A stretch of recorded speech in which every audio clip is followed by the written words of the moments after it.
Good afternoon, everyone. It is Julia Pfister, and happy Women's History Month. And to celebrate that, I'm going to talk a little bit about women artists throughout time. And just to warn you, this is a little bit long, so don't hesitate to take a break or pause and come back the next day and do that. We're going to take a look at women artists because when they aren't very well, many aren't very well known. Could you name 5 of them right now? And we're going to go starting back in the medieval times.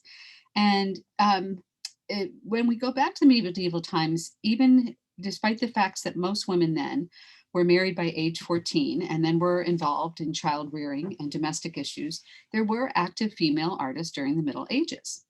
In some respects, medieval women were better off than their counterparts in either antiquity or the Renaissance. Documents show that women of the period, especially those who did not marry or those who were widowed, held a remarkable range of jobs, working as brewers and butchers, wool merchants, and ironmongers. They also made art, but assigning specific works to specific women is rare, as they produced mainly embroideries and illuminated manuscripts. And these were also portable, fragile, and again, largely unsigned. Women who made these were either wealthy literate women or nuns whose environment offered them the time, the materials, and the training to produce. So taking a look here at Hildegard von Bingen, she was the daughter of a Rhineland knight to the court of Count Spanum. She took the vows of a Benedictine nun in 1117 and became abbess in 1136. She was trained in scripture, Latin, and music. And let me just give you a list of some of the things that she did. She was a German teacher, monastic leader, mystic, author, musician, counselor, cosmetologist, arter, healer, dramatist, linguist, and the list goes on and on. She wrote many texts at this time. She also wrote liturgical songs and poems and the first surviving morality play. And she also supervised illuminating the brilliant miniature illuminations. Now, in this era, these accomplishments would be impressive, but for a woman living in the 12th century, they're really nothing short of astonishing. After centuries of being designated as blessed by the Catholic Church, she was designated a saint. Although she's not necessarily regarded as an artist, she was actually the illustrator of the Scivias, Knows the Ways of the Lord, around 1142. And this is what we see here. So just, again, that women had these places, it's just they're not very well known, so we're just trying to uncover them. And this is Ende here. Ende was also a nun. She was one of the 10th to 11th century illuminators of the Beatus Apocalypse of Girona. And this was a manuscript written and illustrated in Northwest Spain. And here we actually see her signature here. She signs herself Depintrix, or female painter, and De Autrix, which is God's helper. So again, showing that her creativity came from God. This is by Claricia, a laywoman from Bavaria who worked in a 12th century convict scriptorium. And so she herself, she's done her own self-portrait here, and she has made herself the Q at the line at the end of the Q in this manuscript. So just kind of fascinating to see these little tidbits into women's history. So then we come to the Italian Renaissance, and really any progress that women made was lost. But there were really specific reasons for this, and this is what I think is important that we understand. In some respects, women filled a greater variety of professional roles, again, in the Middle Ages. I had actually written a paper on women artists in the Renaissance, and I said in there that I did not imply that female art created during the Renaissance should be considered equal or better to their male counterparts, but rather why would it be considered unequal?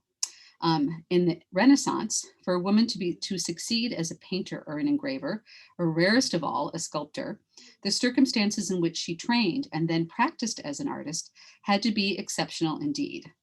So in the Renaissance, obedience was the main quality required of a woman during this time, followed by virtue. Vespiano da Bisticci, in his collection of biographies, writes, Virtue is a more valuable dowry than money. Women were expected to bear children, keep the house, and take care of their man. Writers of the time commented on the role of the family and agreed women's virtues contribute to the stability and the good organization of the city. So, not exactly a welcoming atmosphere for a budding female artist, though I suppose obedience and virtue by women might seem a small price to pay for the economic stability of a city and a lot of power given to us. And we'll continue on with some of the barriers that we faced, but we'll take a look at some of these artists. This is Sofonisba Anguissola. She was the daughter of an artist, and Amilcare Anguissola was the motivating factor behind all of his daughter's success, which was motivated by his needs for funds to support the family. Whether Sofonisba was originally wanted to be an artist or not, her obedience to her father furnished us with the great delights of her work. Vasari saw many of her paintings and declared one of her portraits to lack only speech and another to be wonderful. But Anne Harris remarked, his references, meaning Vasari, who wrote the lives of the artists, are also relatively brief compared with his discussions of other living artists. To readers able to analyze his language, Vasari's praise of hers was polite but limited, but it was still there. So the idea that women could be intellectually accomplished and highly rational, even strategic, are really the complementary themes of a family portrait showing Anguissola's three sisters playing chess. Anguissola painted her sisters playing chess, showing females engaged in an intellectual pursuit. And this was really exceptional subject matter for the time and really would continue to be so. Certainly this would not be ideal male subject for the matter of the time, so that either, nor would we see men creating this kind of scene. So Sofonisba was actually perhaps demonstrating her creativity. She was making a statement as a woman and a painter the only way that she could. And this was working within the confines of her male structured world. So in this painting, which Vasari actually saw hanging in the artist's family home in Cremona in 1566, Vasari praised her figures, appearing to be truly alive, and really kind of a critical recognition of her ability to record the complexities of the reactions and actions that are going on in here. So kind of a lot going on in this painting at the same time.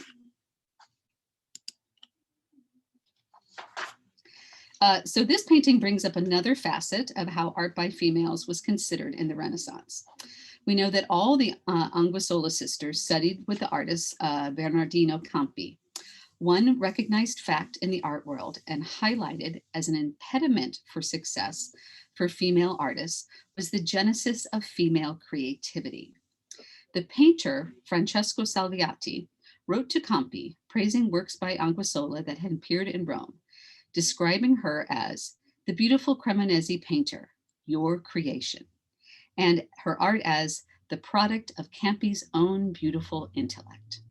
So in fact, the inscription to men of creative artistic powers, virtually identical to the creation of human life, found philosophical support in the dictum by Aristotle that was pervasive in Renaissance Italy. And that was that, in fact, human procreation was male generated.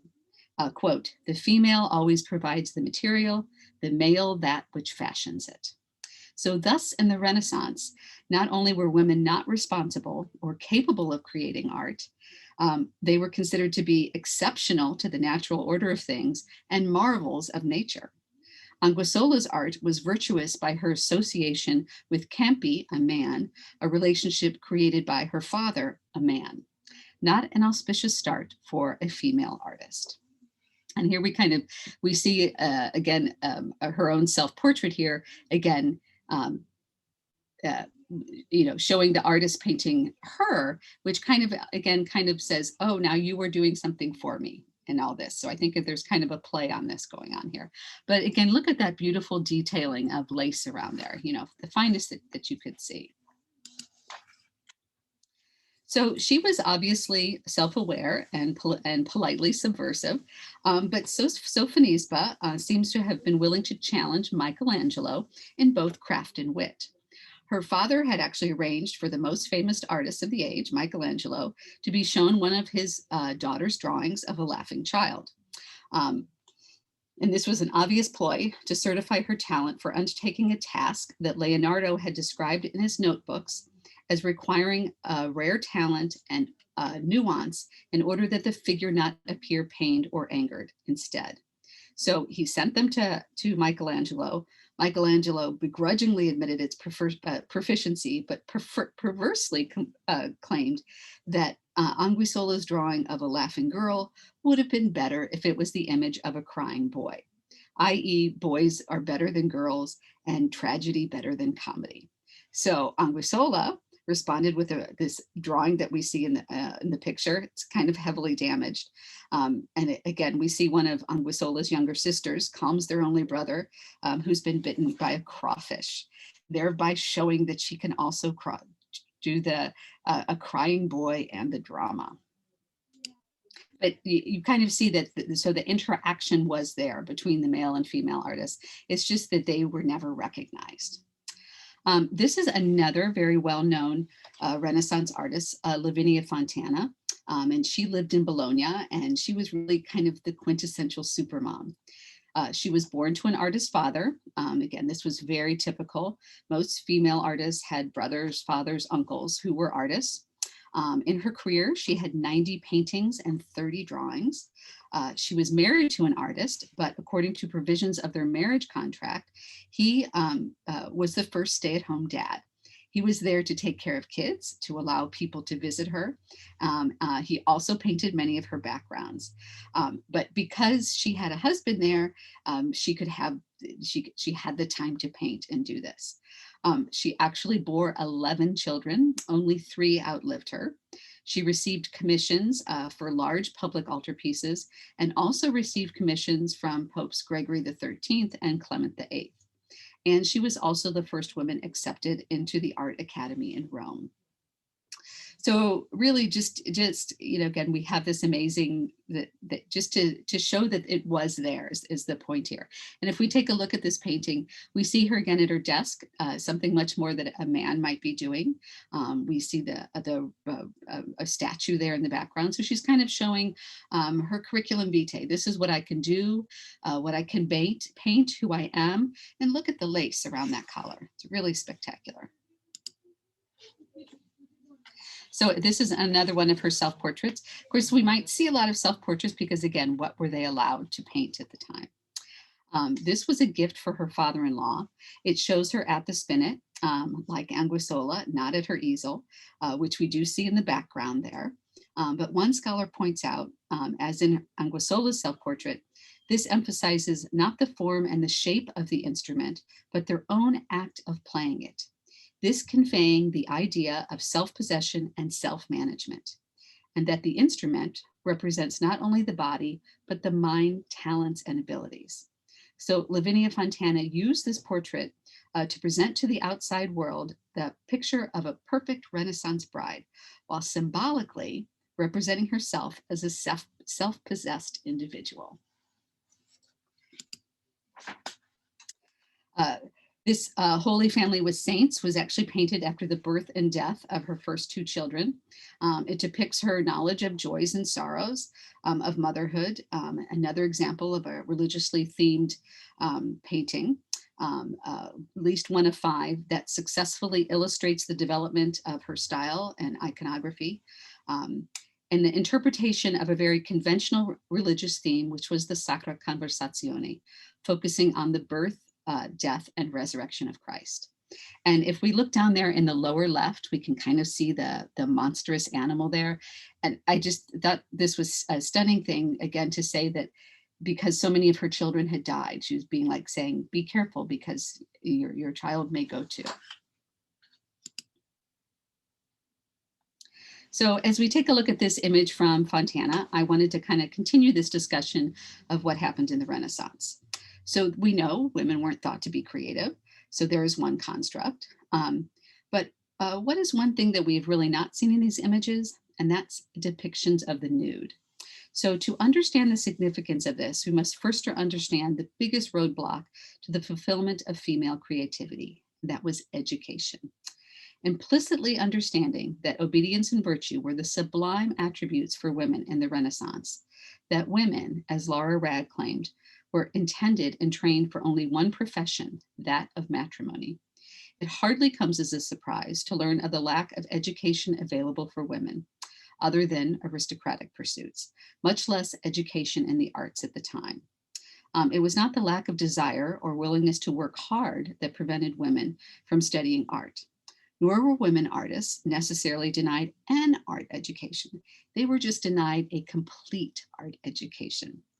Linda Nochlin notes, central to the training programs of the academies since their inception late in the 16th and early 17th century was life drawing from the nude, generally male, model, from the Renaissance until the near end of the 19th century. This careful and prolonged study of the nude model was really essential to the training of every artist. So by preventing women from doing that, they could never reach the creative pinnacle that society put on what an artist was to be. So it was just simply a lack of access and lack of education, not of talent that we see. Any art education the female artist did receive was usually due to their parentage.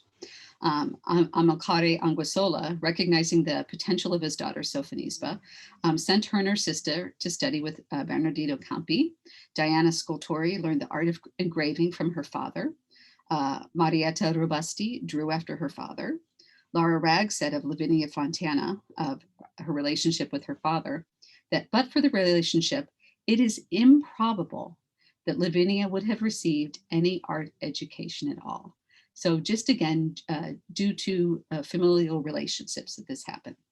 Nochlin states that we could point to a few very striking characteristics of women artists, generally without exception were the daughters of artist fathers. But one way around this was again to study art from sculptures that you had, and again also to do self-portraits that you see. And she could certainly do it of other women, but really just exquisite detail work here on this one. So Properzia de Rossi was one of the only women artists written about by Vasari in his art historical treatise, The Lives of the Painters. We talked about that before. The exact date of her birth is not known, but thought to be around 1500.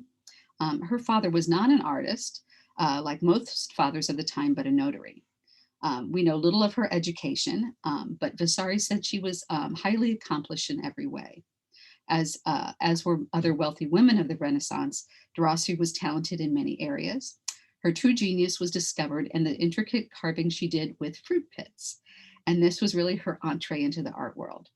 Laura Ragg explained, it is not known when Properzia exchanged her delicate knives and needles for mallet and chisel, but this is certain. The second decade of the 16th century finds her equipped for competition with the first sculptors of the day, and with a budding but not yet assured reputation. So it can happen, and we see it here. This was about decorating the outside of a church, and a call went out in Bologna for this. And so she did this bas-relief of Joseph and Potiphar's wife. Really the gestures here are quite graceful. And she was actually awarded the commission, and another woman artist had made her mark. In 1530, Pope Clement VII said he would like to converse with one Properzia de Rossi, a sculptress, but unfortunately she had died that morning in a hospital at the age of 30. The Baroque era brought more changes in the visual arts. Painters had a broader range of subjects to choose from, and they portrayed them much more in this energetic, often theatrical manner. And the quintessential female painter of the time was Artemisia Gentileschi. She, of course, was the child of a painter, Orazio. And when she was 19, her father was working with another artist, Tassi, hired her to tutor her daughter privately. Tassi actually raped Artemisia. He promised originally to marry her to restore her reputation, but he later reneged on this. Orazio reported Tassi to the authorities.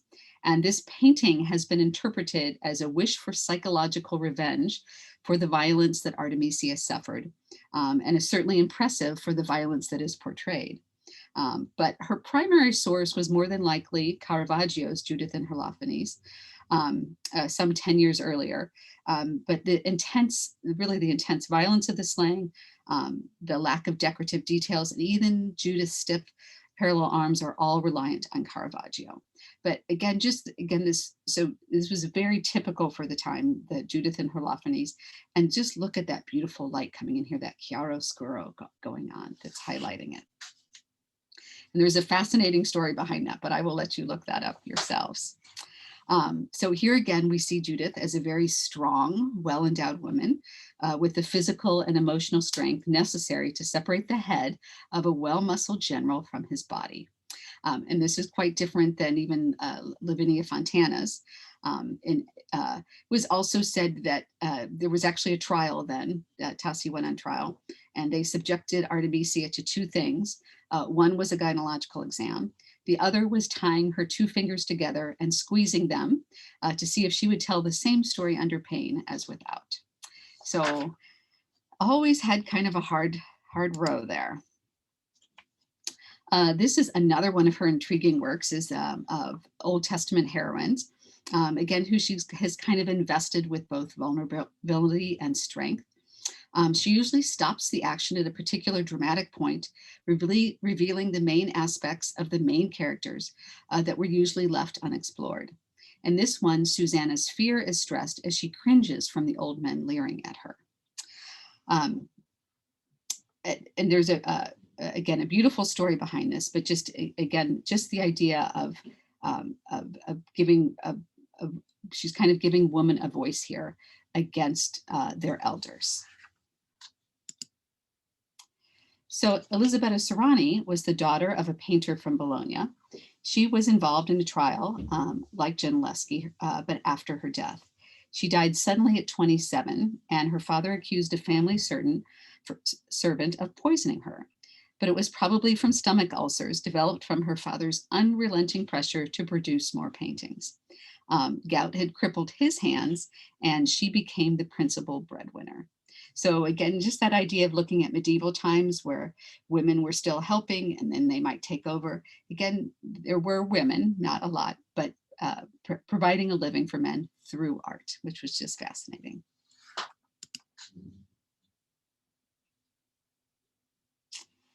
So Gentileschi and Sirani achieved fame as interpreters of religious and historical subjects, things that were very typical of the time. Many of their contemporaries established major reputations for painting still lifes, which had become enormously popular in 16th century in Holland. A remarkable number of successful Baroque still life painters were women, presumably because still lifes are still more dependent than the prestigious genres of the artist's keen eye and strong technical skills, rather than on exposure to traditional academic tradition. So just the fact that they could put this in front of them and do it and not paint the nude or not converse with other men was much easier to enter this. The greatest, one of the greatest French still life painters of the 17th century was Louise Moyon, and was said to have sold her pictures as early as the age of 10. This is very typical of her work here. You can see her skill, and just take a look at the textures between the baskets and the strawberries and the cherries and the grapes. And even just putting the water droplets on there, really exquisite work. And this is Clara Peters, another still life artist. She was born in Antwerp. She had excellent training and signed her first painting by age 14 and 17, and completed 4 highly accomplished still lifes, which are in the Prado in Madrid today. She was known for her banquet pieces, which were table arrangements of luxurious objects and exotic, expensive food and drink. She often placed them right there at the table's edge, so it's almost as though we were right there in the room with her, saying, "You may grab this from her." And again, just look at the beautiful textures that we see in here.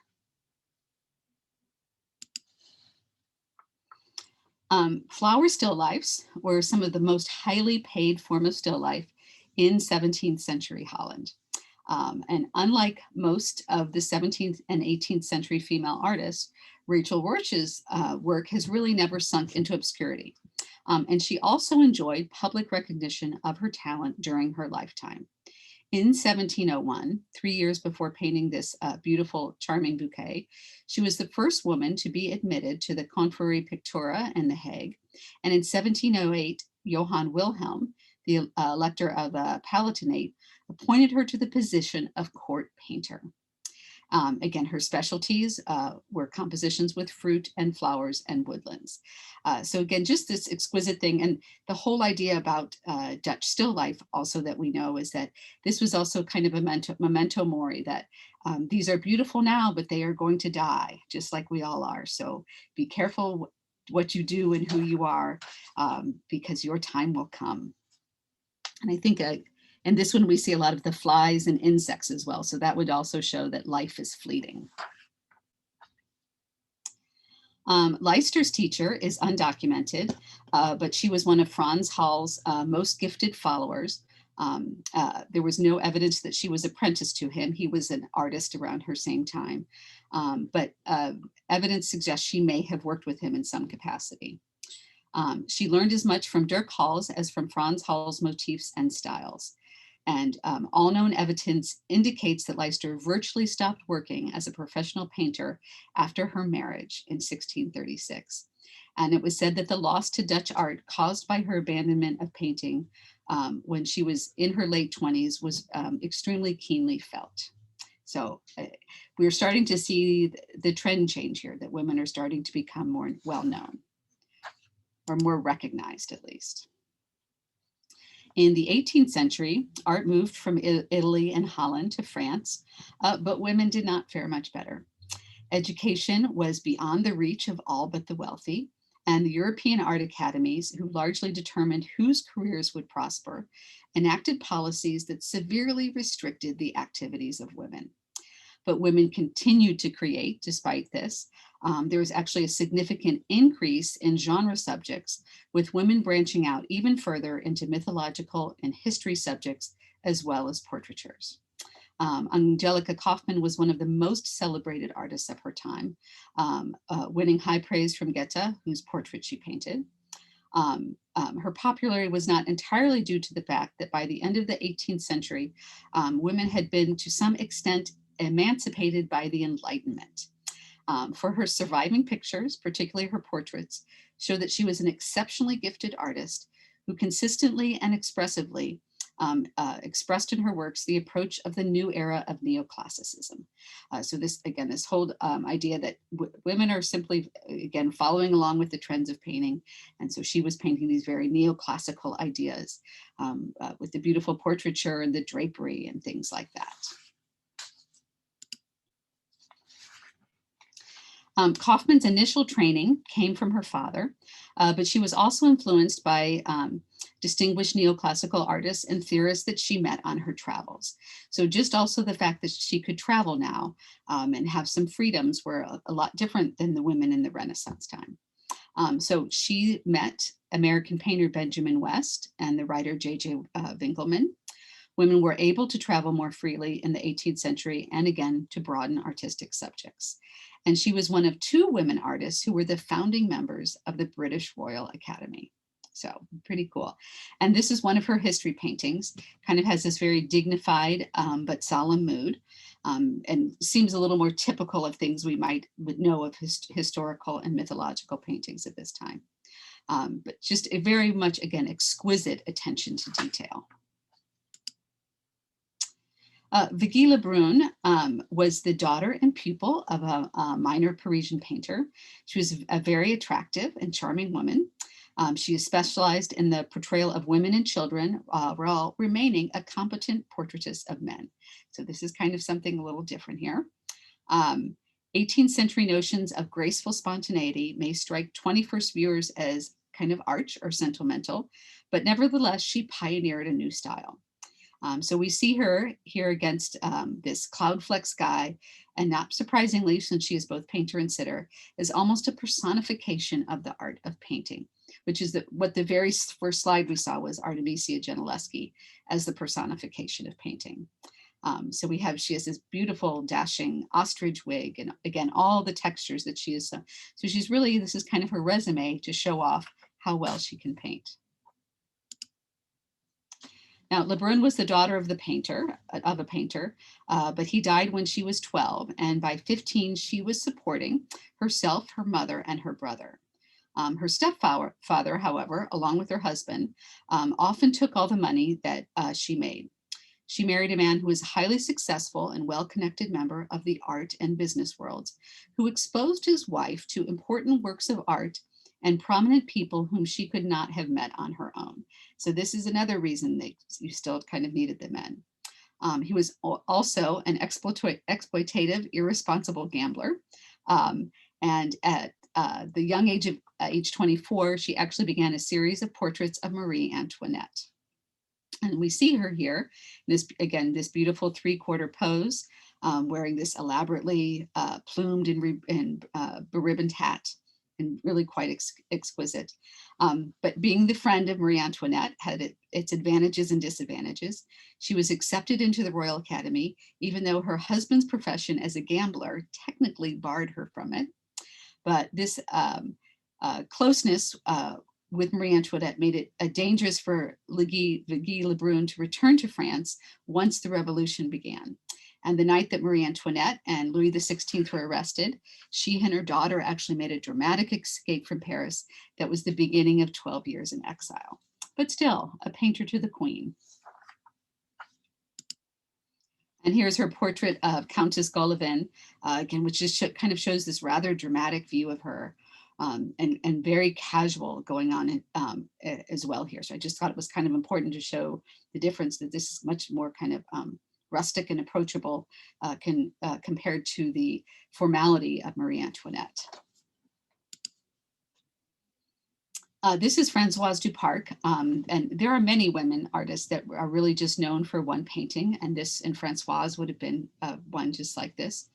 She was born in Spain to a French sculptor father and Spanish mother, and moved to Marseille when she was 4. Unlike most French genre pictures of the time, Duparc's painting neither entertained nor moralized. She was instead influenced by Dutch genre painting and portrayed with great dignity the everyday tasks of working class people, such as this woman or woman knitting, other women carrying bundles or selling tea. And her paintings really, again, have this kind of quiet warmth, which kind of sets her apart from Vigée Lebrun, but just exquisite lighting. And this kind of foreshadows to me Mary Cassatt, who we'll take a look at. So the 19th century marked the emergence of far greater numbers of women artists than ever before, and a wider range of both subjects and styles. Genre pieces increased tremendously in popularity, especially in Victorian England, where the field was well represented by women. And besides portraits in oil, women sculptors were making their mark. Women also ventured into more esoteric specialties, such as animal images and battle scenes. At the same time, women artists were still pressured to live traditional domestic lives, and their careers were hampered by lack of access to first-rate education, especially the study of the nude model, which again was the cornerstone of Western art training. This restrictive attitude can be seen here in Albert Pujol's studio painted by his wife and pupil. We see Pujol there giving criticism to all these young women artists. And they are working from this very elegantly dressed model, as we see up there. And the only chance these artists would have been given to learn anatomy would have been to draw the plaster casts of antique sculptures. And we see them up there on the shelf. But if you look at the one that is turned away, that would be the male nude model. And of course, they were not allowed to draw that. I thought that was fascinating. Here is a rather unusual subject for a woman.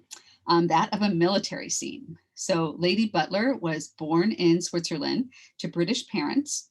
Her mother was a watercolorist and her father was a wealthy man. He encouraged both his daughters to develop their own careers. In 1874, the second year she exhibited at the Royal Academy, Butler caused a sensation with this most famous work that we see here. So we really see this monumental painting here with all these soldiers that are going on.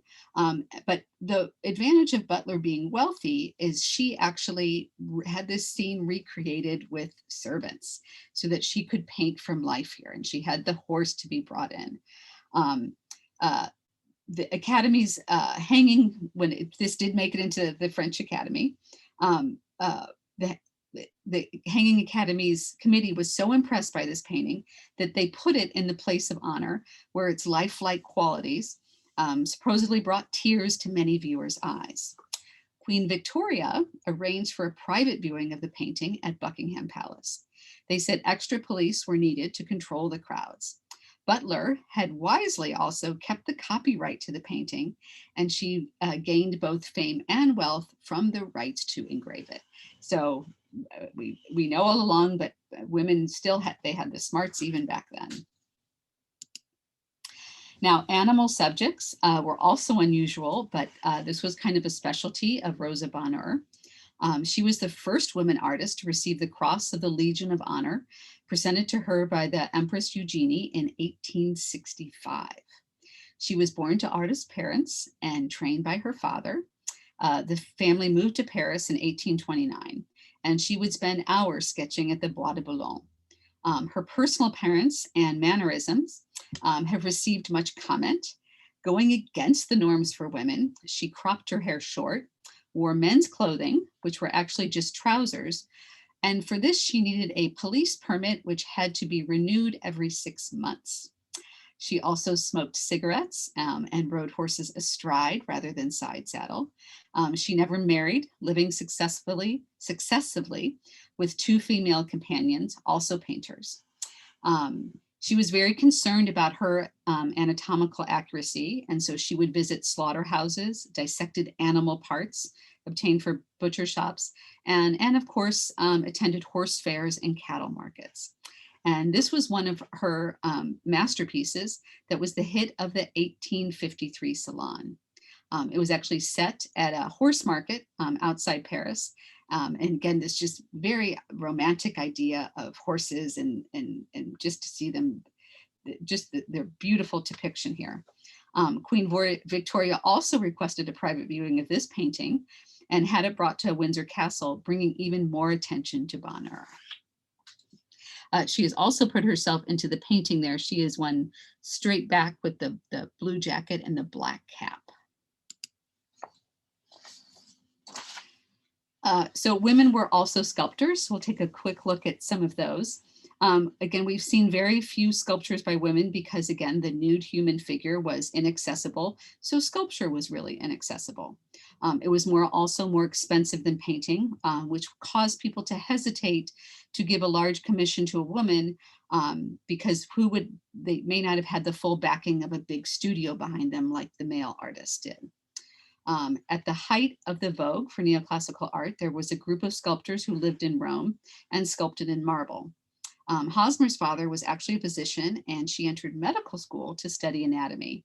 In 1852, she went with her father to Rome, where she trained as a neoclassical artist and was really quite successful as a sculptor.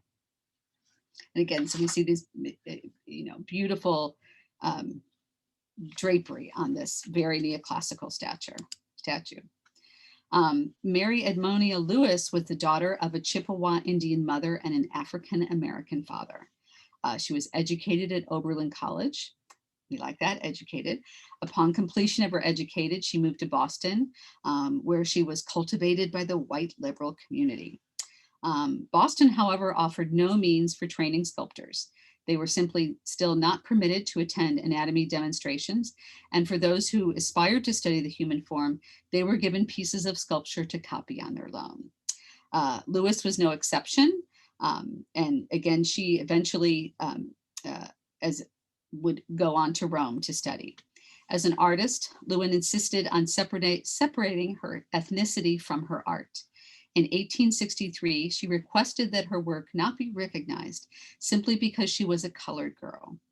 Her subjects were largely non-African Americans, and after going to Rome in 1865, her sculptures did at that point take on a neoclassical bend here. And this sculpture actually shows two slaves that have been freed, and you can see the broken chains around the man's wrist and the woman's ankle. And again, the simple clothing they would have worn as slave. And again, these powerful but simple gestures that they're thanking heaven for their freedom.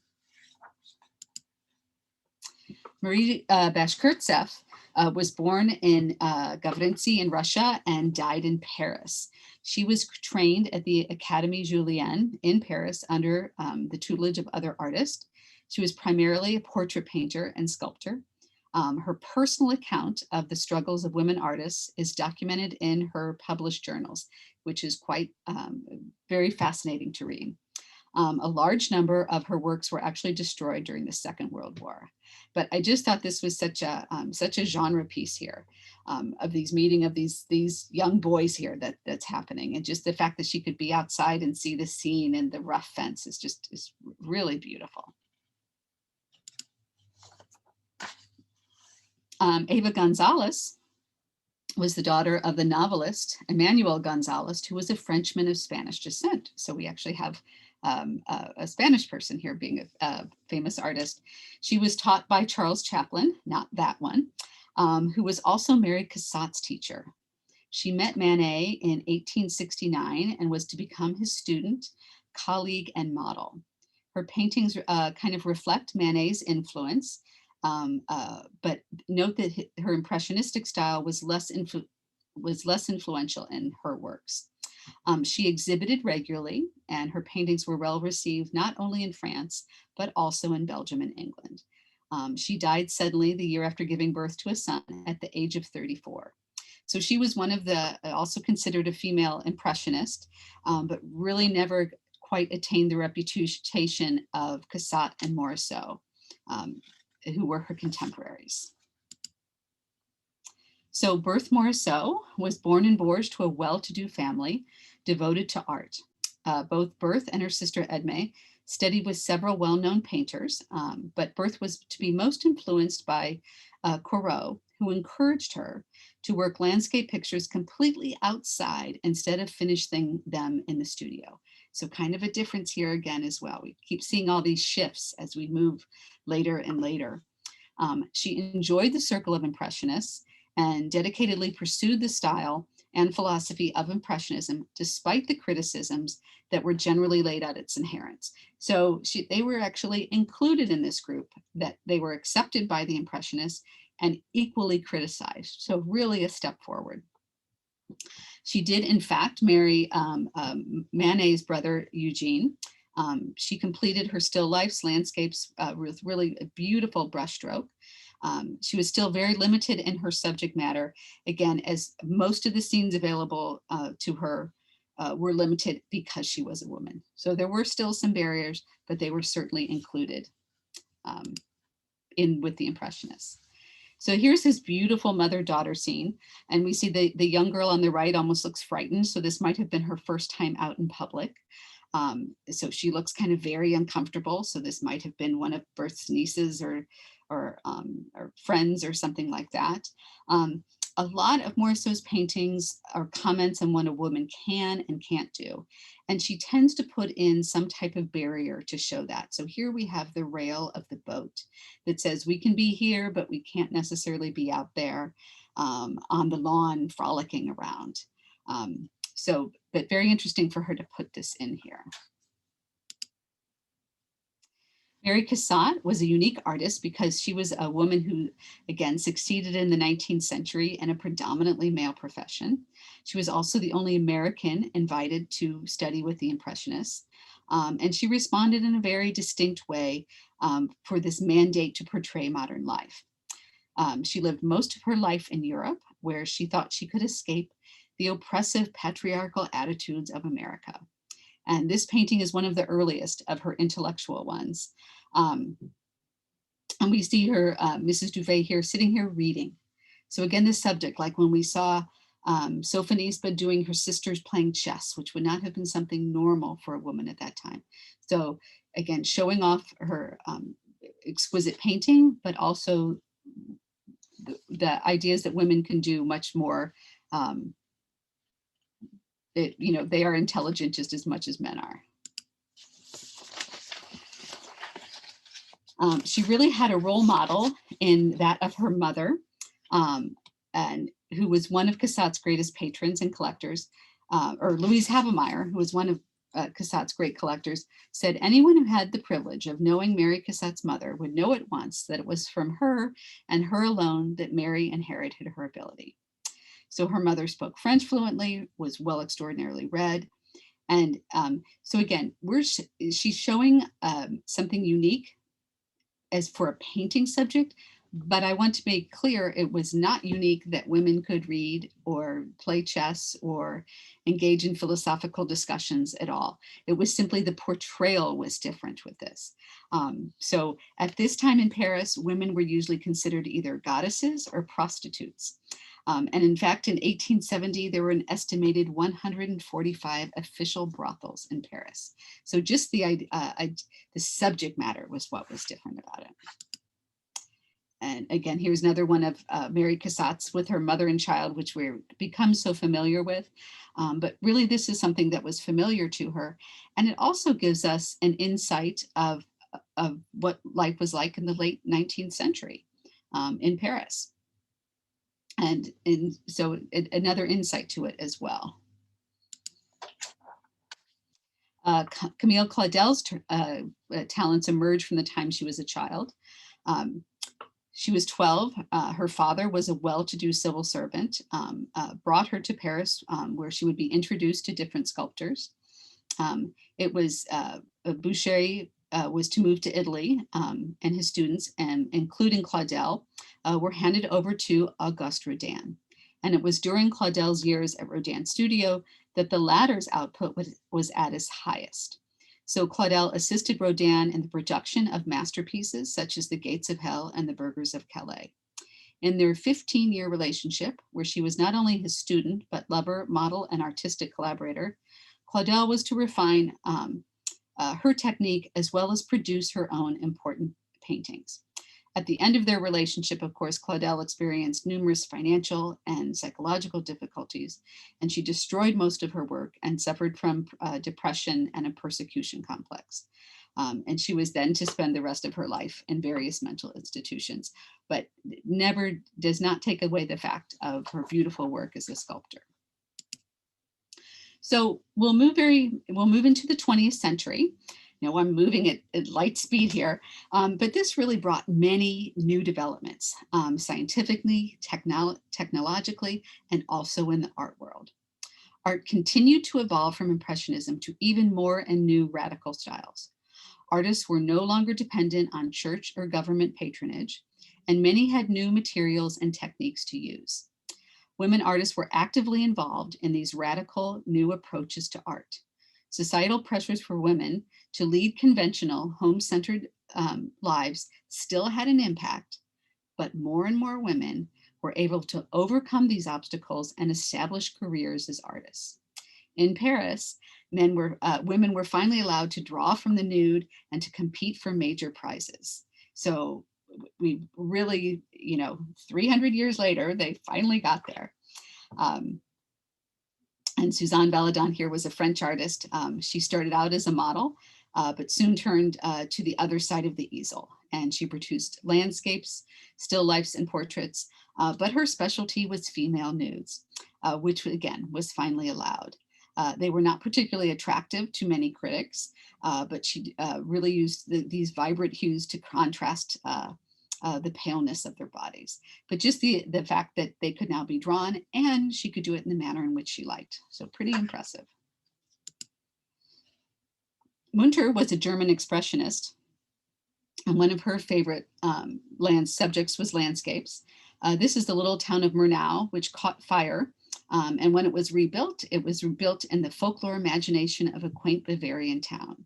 And she actually painted this behind glass. So it was a kind of a different technique there. It was a type of old folk art where mostly biblical scenes were painted and then put up like stained glass, but she's using it much more in a very contemporary way. So she actually collected and emulated, it was the folk art of, I'm going to try this, Hinterglasmalerei, no, Hinterglasmalerei, or reverse glass painting. Her husband for a time, Kandinsky, also followed her lead, doing this as well. But very intense colors, isn't it? Kind of like Fauvism. Kandinsky was her teacher, and they lived together for a time. There's been constant debate over whether she influenced him or he her. Early critics said, of course, that it was he who influenced her.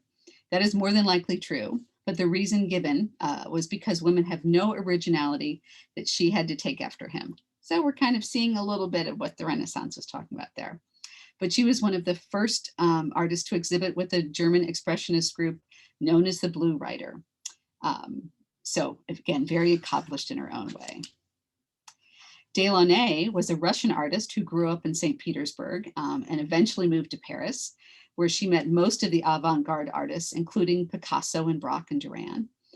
This is really an example of her work, this complex arrangement of brightly colored interlacing arcs. It's kind of, it suggests artificial light and very intense.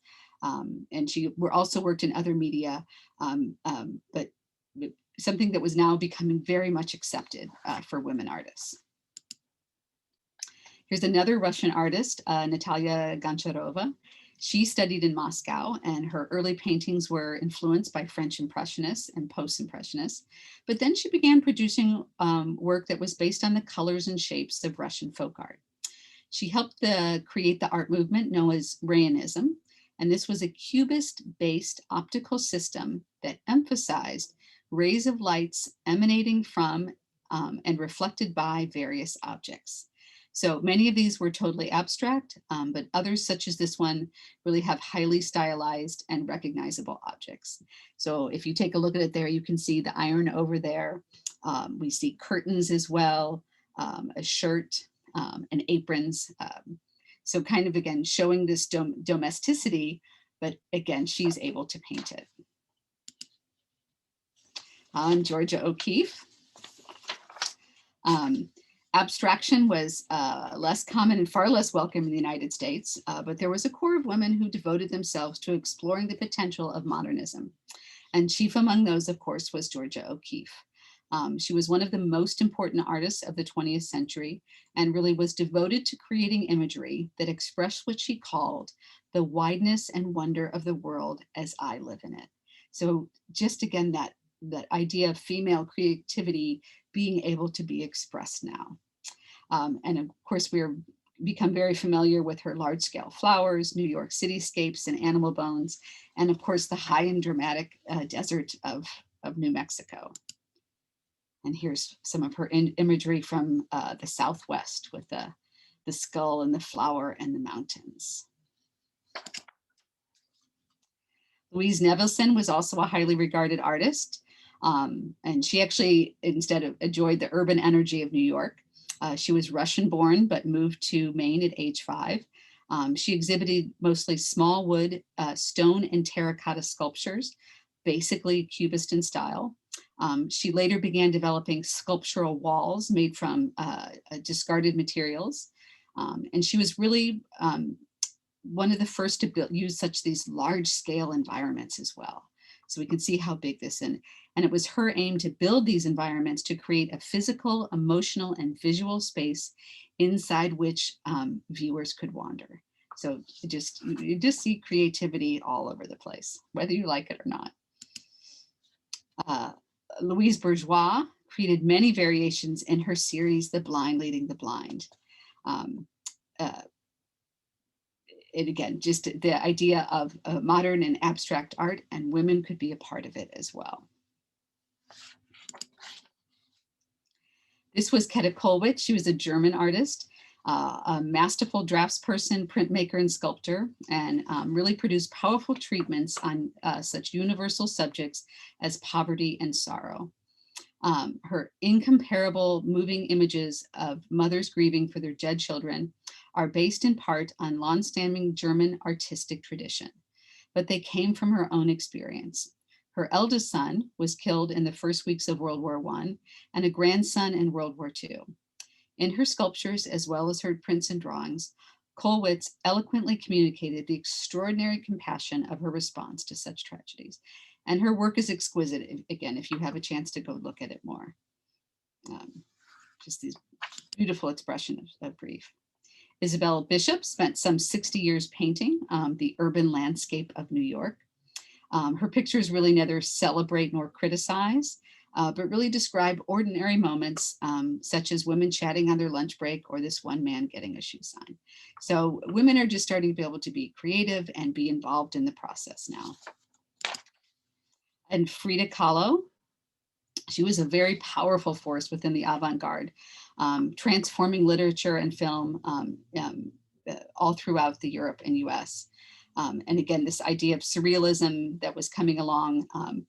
So Frida Kahlo was the Mexican artist who nearly lost her life at age 15 in an accident that crushed her pelvis and spine that really kind of guided the rest of her paintings.